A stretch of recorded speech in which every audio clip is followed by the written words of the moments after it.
이번 영상은 킹스톤 수리 후기에 대해서 공유를 해보도록 하겠습니다. 이번 킹스톤 플룻은 기술적인 면에서 정말 많은 시도를 했던 플룻입니다. 처음에 플레잉 테스트를 했을 때 소리는 좋지만 약간 새는 키가 있었습니다.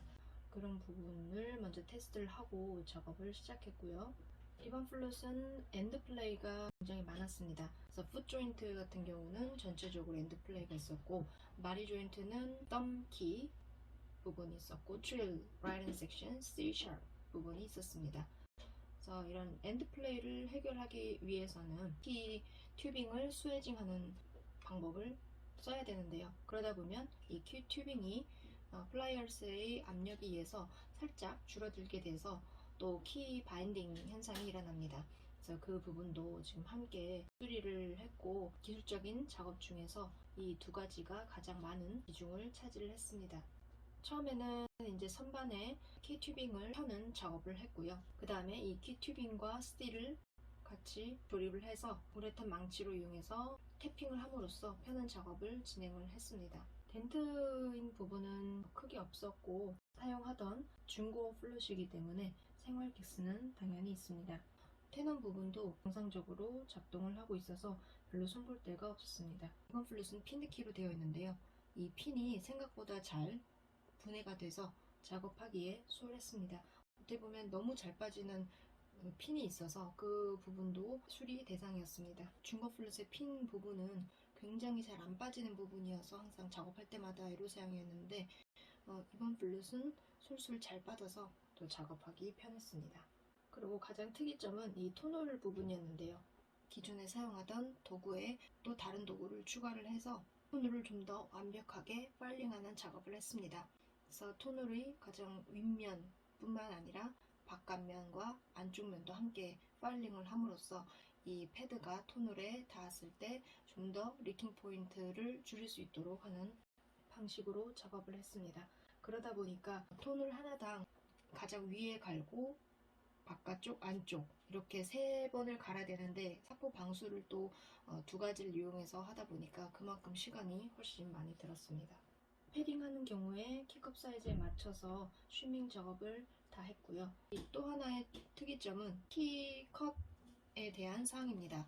키컵이 토놀과 거의 평행을 이룰 때, 그때가 가장 이 패드라든지 풀심 같은 경우도 덜 사용할 수 있는데, 이번 플룻은 각도를 체크를 해보니 이 키암 앵글이 갭이 컸습니다.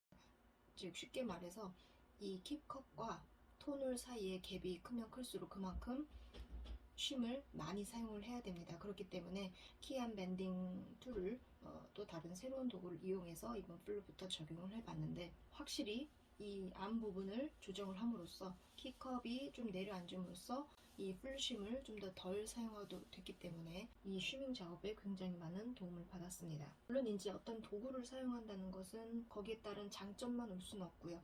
단점도 사실 조금 있을 수밖에 없습니다. 그런 부분은 이제 제가 수리를 하면서 연구를 하면서 최대한 이 플룻에 손상이 가지 않는 방향으로 진행을 하는 것을 염두에 두고 진행을 하려고 합니다. 맥 머신을 통해서 이 쉬밍 일 잘 했는지를 테스트를 했고요. 풋 조인트 같은 경우 0.2에서 0.5까지 나왔고, 바디 조인트는 플로링 패드의 경우 0.1에서 0.2 정도 치가 잘 나왔는데, 이것은 패드가 실링이 잘 되고 있다는 것을 나타내 줍니다. 나머지 키들도 0.3에서 많게는 0.8까지 그래서 1 미만으로 나오도록 그렇게 작업을 해놨습니다.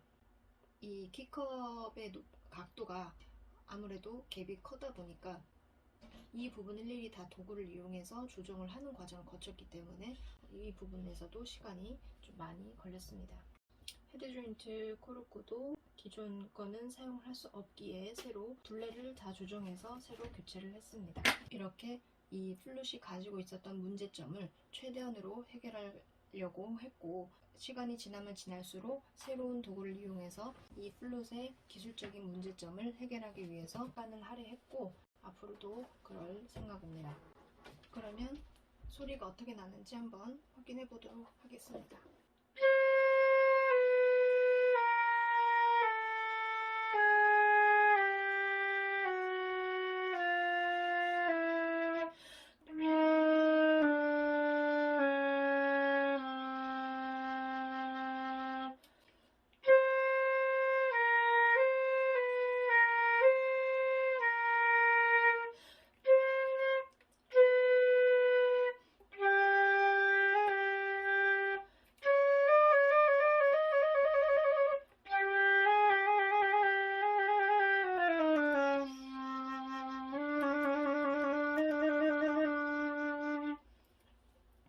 플룻은 특히 쉬밍 작업에 굉장히 많은 시간을 할애했고 또 그 맥머신으로도 한 번 더 체크를 했기 때문에 제 나름대로 최선을 다한 이 쉬밍 작업이었습니다.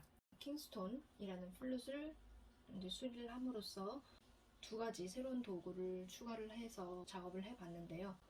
이 새로운 도구를 사용할 때마다 그만큼 작업하는 시간이 길어지게 됩니다. 그래도 이 플룻을 기술적인 부분을 좀 더 파고들어서 수리를 할 수 있었다는 것에 만족감을 느끼고 있습니다. 이 플룻은 이제 플레잉 테스트를 좀 더 거쳐서 다시 분해해서 이 스틸이 원활하게 키 튜빙 안에서 잘 돌아갈 수 있도록 오일링 작업을 하고 테이핑을 다시 띄고 전체적으로 문제가 없는지 확인까지 해서 마무리 작업을 하도록 하겠습니다.